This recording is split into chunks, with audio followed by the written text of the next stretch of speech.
I guess he's just obsessed with me. No. Next, Joy's gonna say she's never heard of carbs.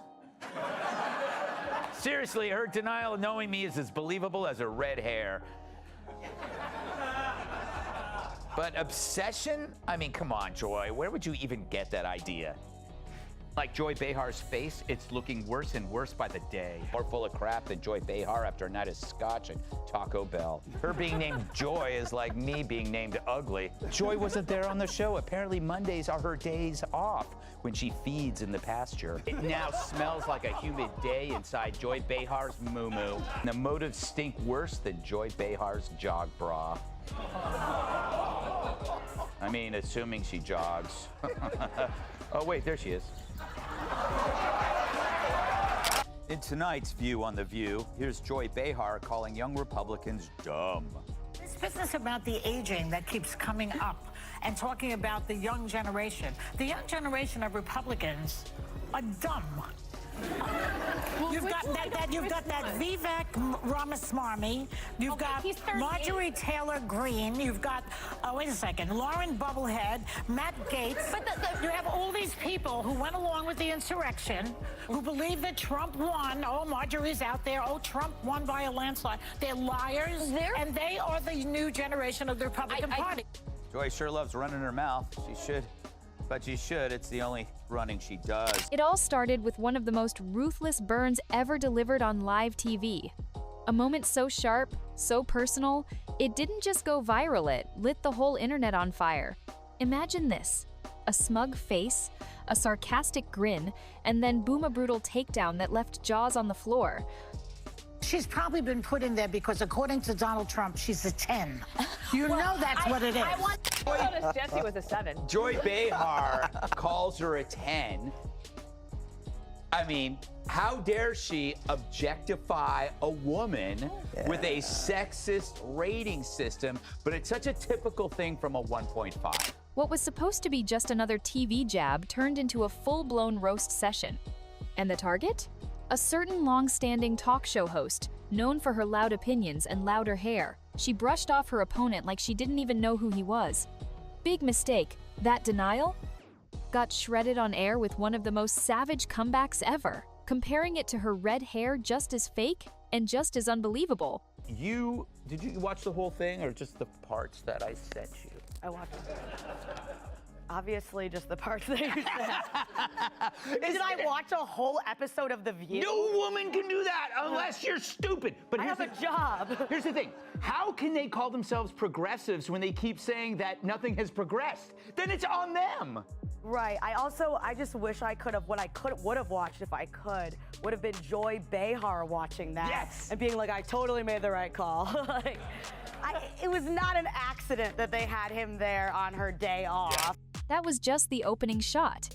What followed was an avalanche of jokes, shots at her looks, her attitude, and even her favorite fast food choices after a night of scotch. The line about her feeding in the pasture on Mondays? Cruel. Hilarious. Impossible to ignore. And when the jokes shifted to the smell of her moo-moo or her jog bra, it wasn't just petty. It was calculated character assassination with punchlines. By the way, before we continue, don't forget to like this video and subscribe to the channel. It really helps us grow and share more intriguing stories. Now let's continue.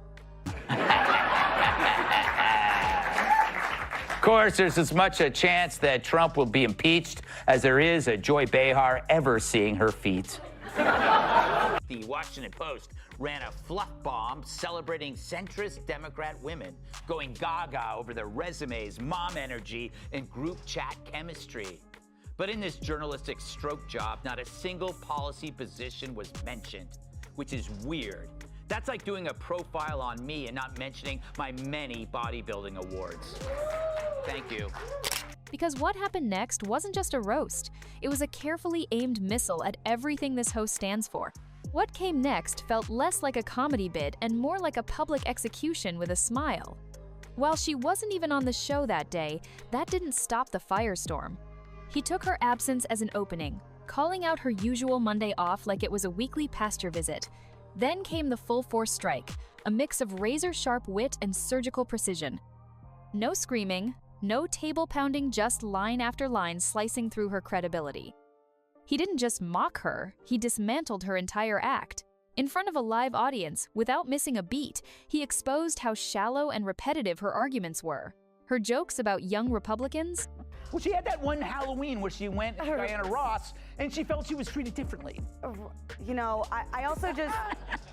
He also came off as just extremely likable. Yeah. I know that they booed him when they heard certain things, but it was hard to watch that and get mad at him or think he's a jerk. So I think maybe being in an environment like that could make somebody very irritated beyond the ability to do that, but he really pulled it off. What did you make of it?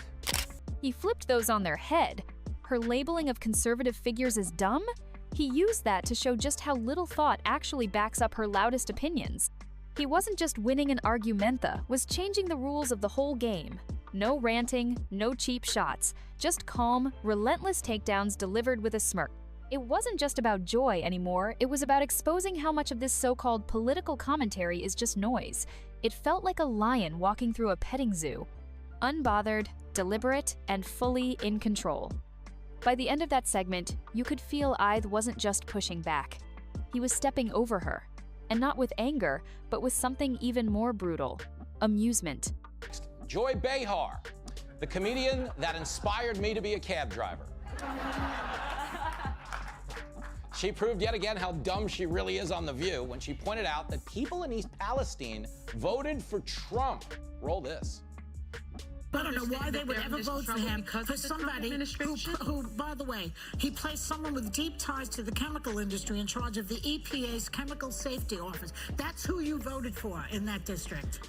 Donald Trump, who reduces all safety. Ooh, you can hear the audience gasp. God, The View's so bad I'd rather watch Jerry Nadler do naked jumping jacks. Then came the real twist, zoomed out from just roasting her and went after the bigger picture. The divide between two Americas. One where people clock in, run businesses, raise kids, and make tough decisions, and the other where studio lights, makeup chairs, and crowd applause blur the line between opinion and reality. He painted it so clearly. While Joy Behar sits under perfect lighting, tossing one-liners to an audience that claps on cue, there are people out there fixing schools, managing crime, balancing local budgets without needing a camera crew. No, she wouldn't have. Yeah, she's just there. She's just basically inherited that spot. Maybe they can't move her. Yeah, that could be. That could be it. Fossilized. Yes, it's like she's grown into it. Like those people that they find on sofas and they're like stuck. They have to take and they find the remote control and a fold. She's a tree person. She's a tree person, Kat. She's a tree. Shouldn't it, when somebody says something like these people are dumb, shouldn't there be an app that then like connects these people together and they have to prove that they're smarter? He wasn't saying conservatives are flawless, far from it. But he was saying this: if someone's getting real results, then calling them dumb doesn't make you smart, it just makes you look out of touch. And then he went for the knockout. He said, imagine if Joy Behar had to actually live in one of those places she constantly mocks. Not forever, just for a week. Go to a real town hall. Walk into a store where almond cheese doesn't exist. Try pumping gas without whining about diesel prices. The point wasn't just to be funny, it was to show how detached her whole worldview is from the lives of the people she loves to criticize. It was like watching someone slowly, calmly flip over a chessboard and reveal the other side never had a strategy to begin with. To cancel them. And this has gotta stink, you know, because Joy Behar, she's lashing out at Gen Z for acting like the economy left them behind. They feel left behind by the economy, and they also see everybody trying to not age. So that they Please, get a job. No, but they have jobs. No, they have to work multiple jobs. There's a million job openings in this country. Life is so get a important. job. They've also lived through a pandemic. They've lived through the worst of times. I'm raising 2 Gen Zers, so I want to just defend them a little bit. Kind of makes you like Joy Behar for a second. That'll never happen. I think Bigfoot expresses exactly the problem of so many entitled, aging elites. I got mine, what's your problem? The problem is not everybody can be as talented and as beautiful as Joy Behar. Not everyone can have the glorious opportunity to shine on an intelligent vehicle like The View. But here's the deal. Yep. When I hear Joy Behar, I hear the dying gasp of a malicious, self-centered generation. I'll be dead soon. just slogans and sarcasm. And just when you thought he might cool down, he kicked it up another level with something completely unexpected, a fake reality show idea. He called it Joy Meets Reality. The pitch? Each episode, Joy Behar gets dropped into a conservative town with one mission: survive. First, challenge. Attend a high school football game without making a snide remark. Second, try to understand the Second Amendment without turning it into a Broadway number. You could practically see either walking through town in confusion, trying to find a charging station for her electric anxiety, while asking strangers where to buy oat milk and kombucha. The answer? Sweetheart, we've got coffee and biscuits. On The View. Save it, dude. She's on The View. Totally. Together they can't get 10 brain cells together. Thank you. Oh, That's a God, she's an idiot clown in a fright wig. I think, Rob. Rob. Yes? Yes. Look, I don't have a problem with anybody calling anybody dumb. Really? No. Oh, okay. By the way, I say worse things. And just like that, the humor got sharper. It wasn't just a joke anymore, it was a reflection. What happens when someone who constantly mocks small-town America actually has to live in it, without filters, applause, or scripted outrage? He wasn't saying she's evil. He was saying she's clueless about the world outside her bubble. Then he imagined her at a town hall meeting, trying to debate a mechanic, a farmer, or a mom juggling homeschooling and bills. Would she still call them ignorant? Or would she finally realize that these people she writes off with a smirkary, the ones actually holding things together? Kennedy, you talked about Joy and the nonsense that she'd said before. Absolutely. I think on this show. Certainly, Greg. If not, I'm not going to shy away from this. No, you're not. We literally talk about anything else.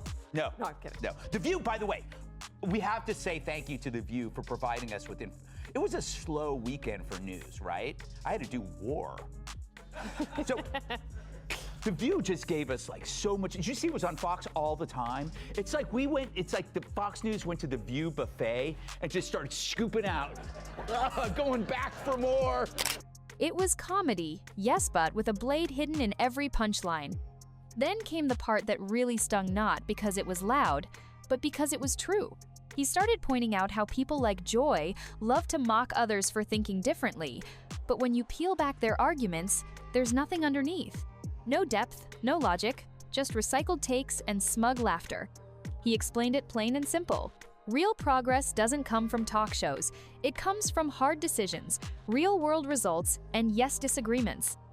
But every time someone brings up ideas like personal responsibility, free speech, or lower taxes, suddenly it's treated like a national emergency. Not because those ideas are dangerous, but because they weren't approved by Joy's brunch table. And then he called out her real strategy dodging, real debate, by throwing insults, like watching someone play dodgeball with ghosts. It's not a discussion, it's a performance. And the scariest part? She actually thinks that counts as insight. He brought up a moment from The View that said it all. Joy Behar questioned why people in East Palestine would vote for Trump, mocking their intelligence right after their town faced a disaster. The audience gasped. But Gutfeld didn't yell. He didn't even need to. He just let her words hang there, like proof that some people are so wrapped in their media bubble, they forget they're talking about real lives, real voters, and real pain. It wasn't a rant, it was a mirror, and she was staring right into it. Now he really started turning the screws not just with jokes, but with sharp, real-world contrast. He imagined a debate between Joy and someone who actually lives the life she mocks. Not a pundit, not a celebrity, but someone working 2 jobs to support a family. Someone who doesn't have a makeup crew, but still shows up every day. Tired, but proud. Would she still look them in the face and call them backwards? Or would she finally realize how shallow her takes sound outside the studio? And then came the showstopper. A full-on fantasy scene of Joy walking into a small-town diner in Kansas. No avocado toast, no oat milk lattes, just black coffee, biscuits, and Darlene, who's been running the place since before The View was even a thing. Joy orders tofu scramble. Darlene responds, "Sweetheart, around here, scrambled means eggs." From there, it just spiraled into brilliance. Joy tries to make small talk about coastal politics. Nobody cares. She wanders into a hardware store asking for solar-powered air fresheners and gets directed to duct tape and propane. She's desperately looking for a charging station not for her car, but for her sense of control. And it's gone. But it wasn't just funny, it was eye-opening. The whole point was crystal clear. When someone this insulated tries to critique people they've never actually lived among, it's not brave, it's delusional. And worst of all, it proves they never really wanted to understand. Just mock, retreat, and repeat. Then he took a turn straight into the heart of the problem, the elite attitude hiding behind fake concern. He pointed out how people like Joy love to claim they're defending the little guy, yet deep down, they don't trust everyday Americans to think for themselves. He explained it like this: unless your opinions are pre-approved by a studio audience or backed by a trending hashtag, they don't count in her world. He gave example after example of places Joy would probably dismiss as backwards, actually thriving low crime, strong families, balanced budgets, things real people care about. But no one at her table is toasting that. Why? Because it's not shiny, not celebrity endorsed, and definitely not Instagrammable. Then came one of the most savage lines in the whole monologue.